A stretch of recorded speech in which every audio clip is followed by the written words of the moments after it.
So should you be cutting carbohydrates out of your diet completely if you want to lose weight? Now this is going to be a really helpful video, especially if you're someone who really wants to lose weight, whether you're just starting your fitness journey or you're wanting to lose that last couple of pounds. And more importantly, I made this video especially because there's so much misinformation on the internet. One person will tell you that you need to cut carbs out of your diet completely. Someone else will tell you that you need to cut sugar out of your diet. Other people will tell you that you don't have to focus on a calorie deficit.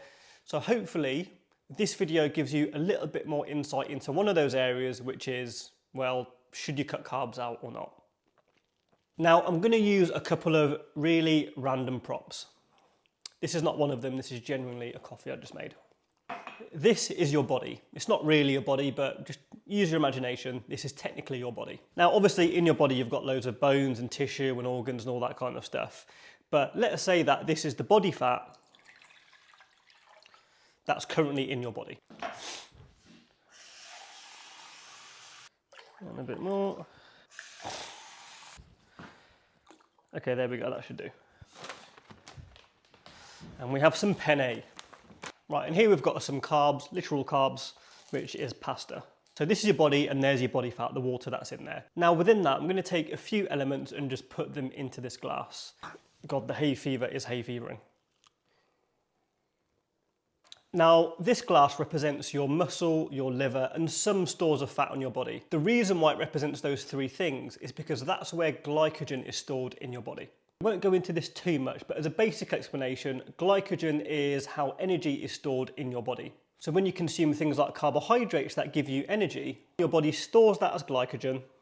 But the interesting part is when your body stores glycogen, that holds onto a small amount of water, which is usually about 3 or 4 grams. So now we're going to put this into your body where you also have body fat.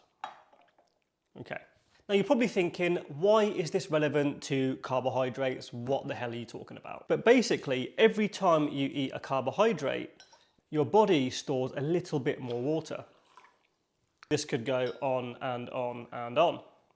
Again, this is a completely normal process. It's normal to have stored glycogen in the body because it will give you energy for anything that you do, whether that's walking around the garden, doing sports, or smashing out your gym sessions. Now, the reason this is really important to understand is because if you are someone who is trying to lose weight and your first approach is to just cut carbohydrates out of your diet completely, then you need to understand that a lot of the weight that you'll lose initially won't actually be your body fat.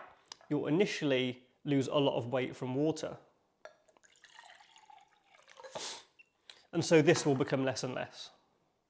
And you may well lose a little bit of body fat, but ultimately most of it is going to come from here initially. But what will happen at some point is the weight loss that's happening from here will at some point near enough come to a halt. When you set out to lose weight, you wanted to lose the body fat from here. You didn't just want to lose water weight from here.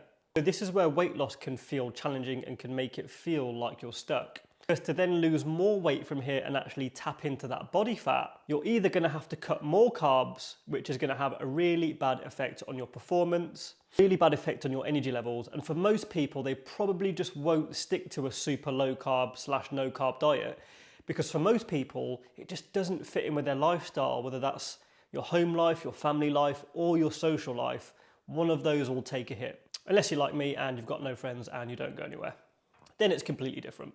But my point is, if you just take the approach of cutting carbs, at some point you're going to get to a point where you're not making progress anymore, and so you need to figure out what the next step is. And the reason this is important is because if you decide to introduce carbs again at any point after you've done this, what will happen is the water weight that you lost will then gradually come back on again. What this can mean for some people is that they start this diet where they want to cut carbohydrates completely and they lose weight and they're like, yeah, this is great, I've lost X amount of kilograms or whatever, this is brilliant. And so they lose all of that weight, it's gone. But the thing is, as soon as they come back off of that diet and start to introduce carbohydrates again, guess what? The weight obviously comes back on again. And this can be a bit of a vicious cycle for people where they end up thinking, oh yeah, the reason why I lost weight before was because I cut carbohydrates out of my diet. And so they go through the process of cutting carbs again and losing that water weight. But then when they go back to their normal diet again, the weight comes back on. And that can leave people feeling really, really frustrated because they're not getting long-term results. They're only getting results when they're cutting carbs out of their diet. So I say all of this to say that ultimately, just cutting carbs out of your diet is not the right approach. Where you really want to get to is to a point where you'll probably be dieting and you'll end up losing some, but not all of this water weight. Equally, you're able to tap into these body fat stores and start to lose body fat consistently without just cutting carbohydrates out of your diet. So then what do? You create a small calorie deficit where you can slowly start to lose body fat day by day. And so that way, yes, you've lost body fat and you may have lost a little bit of water weight, but overall you've lost weight in a way that's consistent and means that you're not eliminating a food group that when you eat it again means that you're going to put weight back on. So how do you do that? How do you do it? What is the secret bullet to losing weight without going through all this weight fluctuation nonsense? The honest answer is to create a calorie deficit, but really importantly, create a small calorie deficit that feels manageable to you and that you can consistently change over time. Now, to make a calorie deficit work, you're going to need a couple of different tools because it's not as easy as just doing a calorie deficit. You're going to need to understand how much of a calorie deficit you need to be in.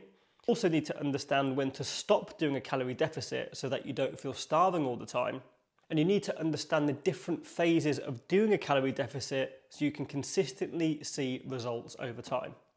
Now, I'm going to make a different video explaining exactly how you can do that and give you the full tutorial so you can finally nail your nutrition and never have to do a silly diet like cutting out carbohydrates ever again. If that sounds interesting, please subscribe to my channel and drop this video a like. If you've got anything that you're struggling with in terms of weight loss, please drop it in the comments and I promise you I will make you a video in the next couple of weeks. But anyway, I better drink my coffee and put away these really random, I mean that's water with pasta in it, how strange. I better put away this random experiment that I've just made.